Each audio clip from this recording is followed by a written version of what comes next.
الشيطان الرجيم بسم الله الرحمن الرحيم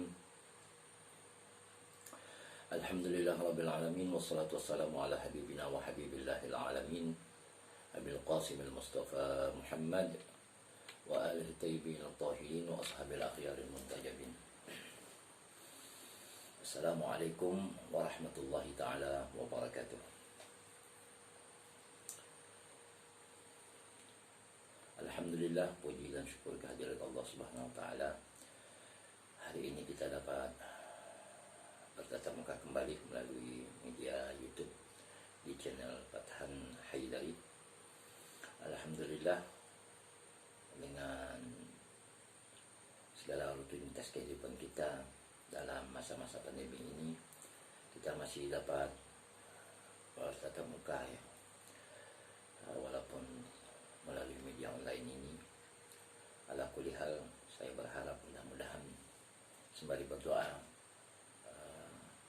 pandemi COVID-19 ini cepat berlalu dari kita, dari bangsa kita dan dari dunia ini dengan izin Allah. Wa bi qudratillah wa bi iznillah, insyaallah pandemi ini akan segera berlalu dari kita.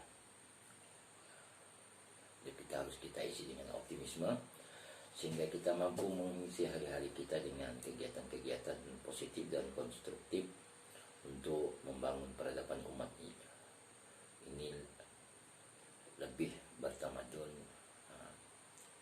lebih bermakna, dengan akhlak al-karimah, dengan cinta dan damai, sehingga Islam dapat menjadi rahmatan lil alamin melalui perantara kita semua, insyaallah. Amin ya rabbal alamin.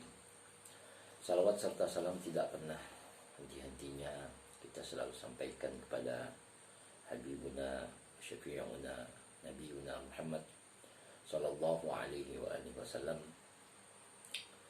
Semoga keberkahan kita peroleh atas salawat yang kita sampaikan, dan semoga rahmat serta inayah Allah selalu tercucur kepada kita dengan rasa cinta dan mahabbah ini. Baik, pada kesempatan hari ini sekali lagi saya akan memulai tema pertama, yaitu kajian dari silabus yang telah saya paparkan di edisi sebelumnya, yaitu tentang tema tugas manusia untuk mewujudkan kemakmuran dan kesejahteraan. Baik, pengantar singkat dari pertemuan kali ini, kita mengetahui bersama bahwa terdapat banyak pemikiran yang berkembang di kalangan umat Islam hari ini. Jadi pemikiran umat Islam dalam bentuk dialog, dalam bentuk ijtihad, baik dari sisi politik, ekonomi, sosial, itu selalu berkembang sesuai dengan keadaan zaman di mana kita berada. Hari ini kita di fase di mana dunia dikuasai oleh hegemoni kapitalisme global dengan berbagai wajah, baik itu yang berwajah agama, baik itu yang berwajah ideologi dan lain sebagainya, dan semuanya itu berkelindar di dalam kehidupan kita sehari-hari. Jadi seolah-olah bahwa Islam yang tampil pada hari ini di mayoritas yang kita tampilkan, yang direpresentasikan oleh kerajaan-kerajaan yang mengatasnamakan Islam di Timur Tengah sana, di negara kita yang berlandaskan Pancasila, Islam itu terkesan seolah-olah menghambat kemajuan peradaban. Beberapa kalangan bahkan mencurigai Islam sebagai faktor penghambat kemajuan sains dan teknologi. Fakta ini misalnya kita lihat pada tatanan realitas di negara-negara barat, Eropa maupun Cina, yang mayoritas masyarakatnya penganut agama di luar Islam. Suka tidak suka kita melihat bahwa di negara-negara tersebut peradaban maju lebih baik dan lebih berkembang, ya, baik dalam sains maupun teknologi. Kita bisa lihat siapa yang menciptakan mobil hari ini, mobil-mobil mana yang berseliweran di jalan. Semuanya itu diciptakan oleh negara-negara yang mayoritas penduduknya bukan muslim. Dan ini fakta tidak bisa kita bantah.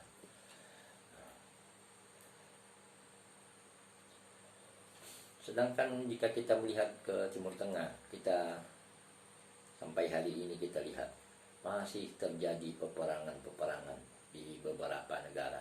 Misalnya di Yaman yang hari ini masih tetap di hegemoni dan dikuasai oleh Raja Saudi Arabia, ya, negara Saudi Arabia yang masih terus menggempur Yaman sampai hari ini, baik dalam skala kecil maupun skala besar dan jutaan nyawa. Tidak bisa kita tutup mata, walaupun media-media mainstream itu kurang memberitakan itu karena hegemoni mereka terhadap media. Tapi kenyataannya di Yaman sekarang masih terus diagresi oleh militer koalisi Saudi Arabia dan Uni Emirat Arab. Dan di belakang mereka ada negara superpower yang hari ini semakin melemah, yaitu Amerika. Kemudian kita masih melihat gejolak-gejolak juga di Suriah, kemudian dan Israel hari ini masih tetap menghegemoni Palestina, dan perjuangan ini tidak akan pernah berhenti. Bagi insan-insan yang mempunyai hati nurani, mereka tetap terpanggil untuk membela ini dalam skala apapun, baik materi maupun dalam seruan-seruan lisannya. Kita tetap hadir memperjuangkan kemerdekaan Palestina, dan ini menjadi PR besar bagi umat Islam hari ini. Pandangan ini yang menganggap Islam itu menghalang kemajuan dan segala macam, walaupun berasal dari para saintis maupun ilmuwan barat, pada kenyataannya secara empiris memang demikian faktanya yang seperti saya paparkan tadi. Tidak sedikit intelektual muslim yang juga mengungkapkannya. Realitas ini hampir dapat dipastikan timbul karena berpecahnya daulah Islamiyah ke dalam bentuk negara-negara maupun kerajaan-kerajaan akibat dari pertikaian panjang sepanjang sejarah sampai detik ini. Ya, buah dari penjajahan dan hegemoni itu khususnya dari pihak barat, ya, terhadap dunia Islam dengan berbagai kepentingan. Kemudian mereka menggunakan upaya distorsi, ya, dalam menafsirkan ayat Islam yang bersumber dari dua rujukan utama, yaitu Al-Quran dan Sunnah, dalam bentuk hadis maupun asar sahabat, tabi'in, sangat mempengaruhi perkembangan umat Islam dari masa ke masa. Para mahasiswa yang budiman, tidak bisa dipungkiri proses politisasi firqah atau mazhab yang muncul hari ini atas nama Islam juga sangat mempengaruhi maju dan mundurnya peradaban umat Islam sampai hari ini. Sehingga kita saksikan ajaran Islam hari ini hanya berkaitan dengan masalah ritual, bukan sebagai sebuah sistem yang utuh, yang komprehensif dan mencakup seluruh aspek kehidupan, termasuk masalah pembangunan ekonomi. Aspek ekonomi kita bisa bicara tentang industri, kemudian masalah pembangunan ekonomi, perbankan sebagai salah satu motor penggerak roda perekonomian pada dunia modern, ya. Islam memandang bahwa bumi dengan segala isinya merupakan amanah Allah. Amanah Allah kepada manusia agar dipergunakan sebaik-baiknya. bagi kesejahteraan bersama dalam membangun bumi yang dipenuhi kemakmuran dan keadilan. Untuk mencapai tujuan suci ini, Allah memberikan petunjuk melalui utusannya di bumi. Utusan-utusannya di bumi yang ditutup dengan kenabian Nabi Muhammad Rasulullah Sallallahu Alaihi Wasallam sebagai Nabi akhir zaman.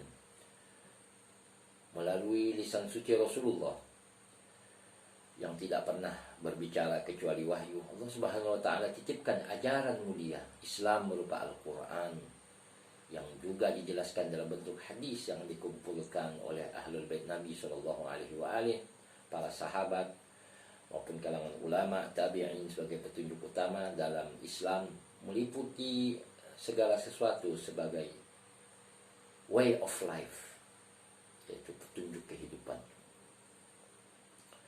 yang secara garis besar dalam konteks ini terdiri dari akidah, syariah, dan akhlak. Nah, way of life ini terdiri dari 3 bagian besar. Yang pertama mencakup syariah, kemudian akidah, kemudian syariah, dan akhlak. Dan tiganya ini merupakan pondasi utama. Kalau kita bicara bangunan, dia pondasi bawah. Kalau pondasinya nggak kuat, maka sebagus apapun dicat rumah tersebut, maka dia tidak akan kokoh dan dipastikan olehnya, apalagi jika dia digempur oleh gempa dan lain sebagainya. Nah, Islam seperti inilah yang hadir pada hari ini, yang antara pondasi syariat, akidah, syariat, dan akhlak itu tidak terjadi hubungan yang kokoh, sehingga kita tidak heran melihat tumbuh suburnya pemikiran radikal di kalangan ulama-ulama lah, kalangan ustaz-ustaz yang kadang memandang sebuah peristiwa itu kurang komprehensif, memberikan penilaian, karena mungkin disebabkan karena sumber yang sampai kepada mereka tidak utuh, sehingga terjadilah perbedaan-perbedaan itu. Tapi tidak bisa kita pungkiri, penjajahan yang begitu panjang di dunia Islam dan perpecahan ke dalam negara-negara, kerajaan-kerajaan, menimbulkan banyak kepentingan, dan itu semua yang berkelindan di dalam kehidupan kita, yang bisa kita saksikan hari ini tidak hanya dari pendengaran tapi bahkan visual. Kita bisa lihat bagaimana orasi-orasi, bagaimana peristiwa-peristiwa yang terjadi di kalangan umat Islam yang membuat dunia ini belum terbentuk dalam sebuah kesatuan global yang berdasarkan kebenaran universal. Nanti kita akan bicara bahwa Islam itu adalah ajaran yang sangat universal yang tidak bertentangan dengan fitrah manusia. Ajaran Islam itu akan bertentangan dengan hamba-hamba dunia, yaitu mereka yang hanya berorientasi kepada dunia saja. Tapi tidak bisa dipungkiri bahwa fitrah manusia secara utuh pasti mereka merindukan dan mencintai yang namanya nilai-nilai spiritual. Nah, esensi dari nilai spiritual ini nanti kita akan lihat bahwa semua manusia pasti akan menginginkan yang namanya keadilan dalam seluruh lini kehidupan. Saya mengutip dari pendapat Allamah, salah seorang founding father pemikir ekonomi Islam di abad modern ini, yaitu Syahid Muhammad Baqir As-Sadar, yang wafat pada tahun 1980, seorang cendekiawan muslim terkemuka yang dikenal dengan karya monumentalnya Iqtisaduna, yang dalam bahasa Indonesianya ekonomi kita. Beliau mengatakan bahwa dengan lugas tentang makna kekhalifahan manusia di atas muka bumi dengan pernyataan sebagai berikut. Terus terang, saya tak mengetahui adakah konsep yang lebih kaya dari konsep kekhalifahan Allah sebagai penegasan atas kemampuan dan kekuatan manusia yang menjadikannya seorang khalifah dari Tuhan yang absolut di jagat raya ini.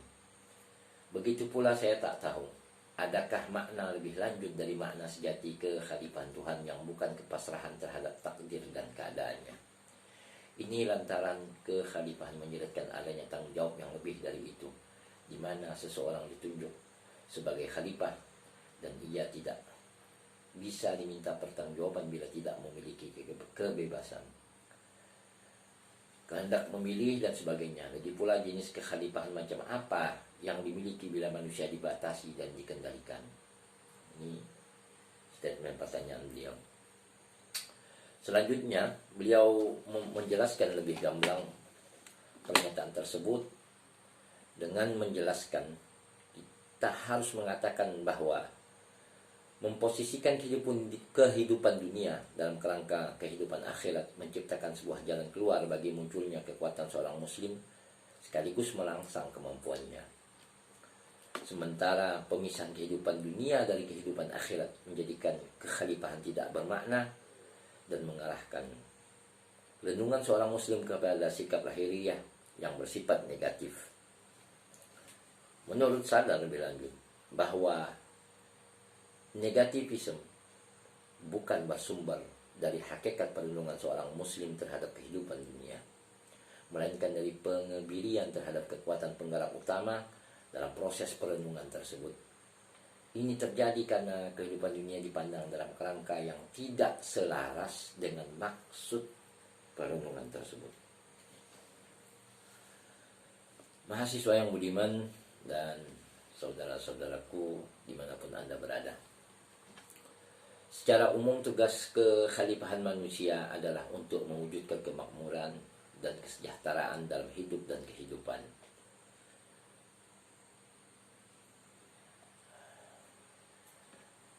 Hal ini termaktub dalam surah Al-An'am 165. Jadi kita masuk dalam kajian surat Al-An'am ayat 165 yang artinya, dan dialah yang menjadikan kamu sebagai khalifah di bumi, dan dia mengangkat derajat sebagian kamu di atas yang lain untuk mengujimu atas karunia yang diberikannya kepadamu. Sesungguhnya Tuhanmu sangat cepat memberi hukuman dan sungguh dia maha pengampun, maha penyayang. Baik, saya akan bacakan surah Al-An'am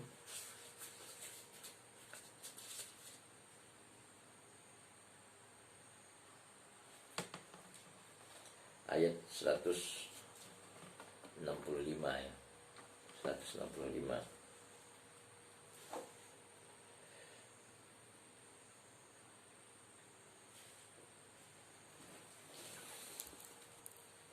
A'udzu billahi minasyaitonir rajim. Bismillahirrahmanirrahim.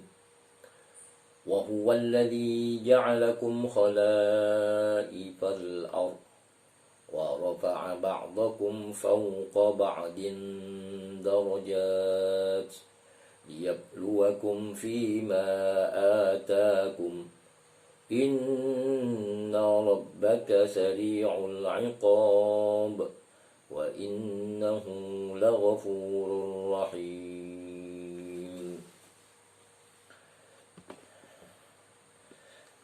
Menurut Quraisy Shihab dalam tafsir Al-Misbah, ayat ini menjelaskan setelah menegaskan bahwa Allah Subhanahu wa taala akan mengembalikan sebuah manusia kepadanya, maka melalui ayat ini diingatkannya bahwa dan di samping Allah Subhanahu wa taala, Tuhan pemelihara segala sesuatu, dia juga menjadikan kamu khalifah di bumi, yakni pengganti-pengganti umat yang lalu dalam mengembangkan alam, dan dia meninggikan derajat akal, ilmu, harta, kedudukan sosial, kekuatan jasmani dan lain-lain, sebagian kamu atas sebagian yang lain beberapa derajat. Itu semua untuk menguji kamu melalui apa yang dianugerahkannya kepada kamu. Sesungguhnya Tuhanmu, wahai Nabi Muhammad sallallahu alaihi wasallam, bukan Tuhan-Tuhan yang mereka sembah. Amat cepat siksanya karena dia tidak membutuhkan waktu Alat tidak pula disibukkan oleh suatu aktivitas untuk menyelesaikan aktivitas yang lain. Dan sungguhnya Dia Maha Pengampun bagi yang tulus berbuat, lagi Maha Penyayang bagi hamba-hamba yang taat. Menurut Quraisy Shihab lebih lanjut, kata khalaif adalah bentuk jamak dari kata khalifah. Kata ini terambil dari kata khalf yang pada mulanya berarti di belakang. Dari sini kata khalifah seringkali diartikan yang menggantikan atau yang datang sesudah siapa yang datang sebelumnya. Ini karena kedua makna itu selalu berada atau datang sesudah yang ada atau datang sebelumnya. Kemudian beliau mengutip dari pendapat Ar-Raghib Al-Asfahani dalam mufradatnya menjelaskan bahwa menggantikan yang lain berarti melaksanakan sesuatu atas nama yang tergantikan. Melaksanakan sesuatu atas nama yang tergantikan, baik bersama yang digantikannya maupun sesudahnya. Lebih lanjut, menurut Quraisy Shihab, menurut pakar Al-Quran, menulis bahwa kekhalifahan tersebut dapat terlaksana akibat ketiadaan di tempat, kematian atau ketidakmampuan yang digantikan itu, dan dapat juga karena yang digantikan memberi kepercayaan dan penghormatan kepada yang menggantikannya. Atas dasar ini ada yang memahami khalifah dalam arti yang menggantikan Allah dalam menegakkan kehendaknya dan menetapkan ketetapan-ketetapannya, tapi bukan karena Allah tidak mampu untuk menjadikan manusia berkedudukan sebagai Tuhan, melainkan karena Allah bermaksud menguji manusia dan memberinya penghormatan. Ada lagi yang memahaminya dalam arti yang menggantikan makhluk lain dalam menghuni bumi ini. Nah, menurut Quraisy Shihab lebih jauh dalam bukunya Membumikan Al-Quran, ia mengungkapkan bahwa bentuk jamak yang digunakan Al-Quran untuk kata khalifah adalah kata khalaif dan khulafa. Jadi jamak dari kata khalifah adalah khalaif dan khulafa. Setelah memperhatikan konteks ayat yang menggunakan kedua bentuk jamak itu, beliau berkesimpulan bahwa kata khulafa digunakan Al-Quran, maka itu mengesankan adanya makna kekuasaan politik dalam mengelola suatu wilayah. Sedang bila menggunakan bentuk jamak khalaif, maka kekuasaan tidak termasuk dalam maknanya. Jadi kalau kata khalaif, maka kekuasaan tidak termasuk dalam maknanya.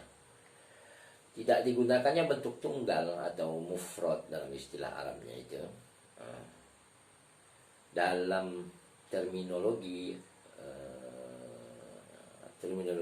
istilah ini menegaskan bahwa kekhalifahan yang diemban oleh setiap orang tidak terlaksana kecuali dengan bantuan dan kerjasama orang lain, serta tugas pengabdian atau ibadah dalam arti luas yang terdapat dalam Al-Quran, yaitu pada surah Az-Zariyat ayat 56 yang artinya.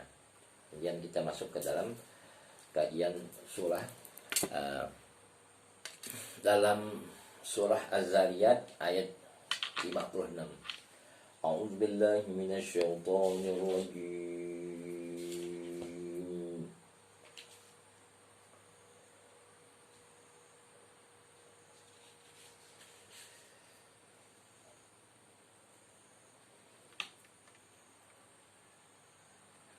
وَمَا خَلَقْتُ الْجِنَّ وَالْإِنسَ إِلَّا لِيَعْبُدُونَ.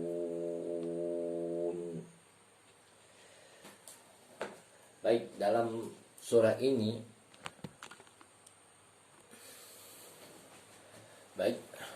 A'udzubillahi minasyaitonirrajim.